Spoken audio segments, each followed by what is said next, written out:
জয় নিতাই, জয় শ্রী রাধেশ্যাম। আমরা শ্রীমদ্ ভাগবত গীতার একাদশ অধ্যায় শ্রবণ করছিলাম, বিশ্বরূপ দর্শন যোগ। আজকে আমরা 36 নম্বর শ্লোক থেকে শ্রবণ করব। অর্জুন বলিলেন, হে কৃষ্ণ, তোমার নাম গান করিয়া জগৎবাসী পরিতুষ্ট।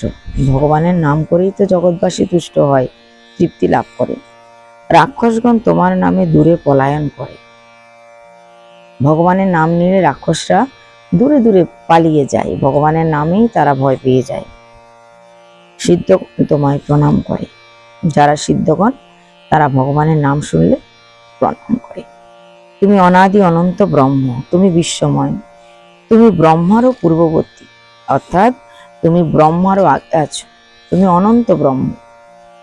এই যে পুরো বিশ্ব জগৎ বা সৌরজগতের কথা বলা হয়েছে, এটা বলছে তুমি।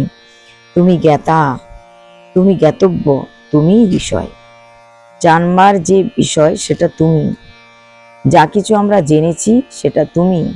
যা কিছু আমাদেরকে জানিয়েছ সেটাও তুমি। জানার বিষয়টাও তুমি, জানিয়েছ তুমি, জেনেছি যা সেটাও তোমার মাধ্যমে জেনেছি। হে প্রভু, তুমি আদিদেব, তুমি পরম পুরুষ, সমগ্র বিশ্ব তোমার মধ্যে বিরাজমান। তুমি ব্রহ্মা, তুমি বরুণ, তুমি প্রপিতামহ প্রভৃতি, সবই তুমি। তুমি অনাদিদেব, আমি তোমাকে নমস্কার করি। তাহলে ভগবানকে অর্জুন বলছে, তুমি ব্রহ্মা, তুমি বরুণ, তুমি প্রজাপতি, তুমি আদিত্য, তুমি সব কিছু, আদি অন্ত। তাই আমি তোমাকে প্রণাম করছি। আমি সামনে পিছনে এবং সর্বদিকে তোমাকে প্রণাম করছি। হে দয়াময়, তুমি অনন্ত, তুমি সকলের প্রভু। না জানিয়া বারবার হে কৃষ্ণ, হে যাদব, হে সখা, এরূপ বলিয়া আমি তোমাকে কতই না অবজ্ঞা করিয়াছি। অর্জুনের সে সমস্ত কথা এখন মনে পড়ছে, কারণ অর্জুন আর ভগবান শ্রীকৃষ্ণের মধ্যে একটা আত্মীয়তার সম্পর্ক আছে। অর্জুনের মামার ছেলে হচ্ছে ভগবান শ্রীকৃষ্ণ, আর শ্রীকৃষ্ণের পিসির ছেলে হচ্ছে অর্জুন, অর্থাৎ কুন্তী হচ্ছে ভগবান শ্রীকৃষ্ণের পিসি, আর বসুদেব হচ্ছে অর্জুনের মামা। তাই বলছে, আমি তোমাকে খেলার ছলে উপবেশনে বসে যখন গল্প করছিলাম, যখন খেতে বসছিলাম, বিভিন্ন সময়ে আমি তোমাকে যাদব বলে, সখা বলে, বন্ধু বলে, ভাই বলে অনেক পরিহাস করেছি, অবজ্ঞা করেছি।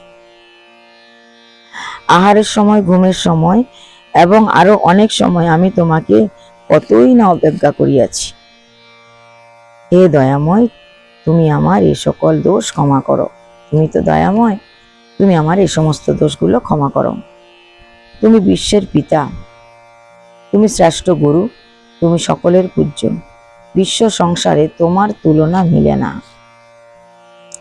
পিতা পুত্রের, বন্ধু বন্ধুর এবং স্বামী যেমন স্ত্রীর অপরাধ ক্ষমা করে, তুমিও সেইরূপ আমাকে ক্ষমা করো। ভগবানকে বলছেন, ভগবান পৃথিবীর জাগতিক জগতের দেহের সঙ্গে সম্পর্কযুক্ত যে ভাই বন্ধু পিতা মাতা এসব কিছু আছে, তাই ওরা যেরকম একজন একজনের অপরাধ ক্ষমা করে, তুমিও সেরকম আমার অপরাধগুলো ক্ষমা করো। তোমার এই বিশ্বময় অপূর্ব, এই যে বিশ্বরূপ আমি তোমার দেখলাম, এই বিশ্বরূপটা অপূর্ব, কিন্তু ইহা দেখিয়া আমার মনে ভয় হইতেছে। এই রূপটা দেখে কিন্তু ভয় পাচ্ছি আমি। তুমি দয়া করিয়া আমাকে তোমার পূর্বরূপ দেখাও। অর্জুন এই 45 নম্বর শ্লোকে ভগবান শ্রীকৃষ্ণের আগের রূপটা দেখতে চাইলেন, যে রূপটা আগে ছিল শঙ্খ চক্র গদা পদ্মধারী নারায়ণ, সেই রূপটা আবার দেখতে চাইলেন এখানে। তোমার সে সুন্দর রূপটা দেখাও, এই বিশ্বরূপটা ত্যাগ করো। এই রূপটা দেখে আমি ভয় পাচ্ছি, ভীত হচ্ছি। 45 নম্বর শ্লোক অব্দি আজকে আমরা শ্রবণ করলাম।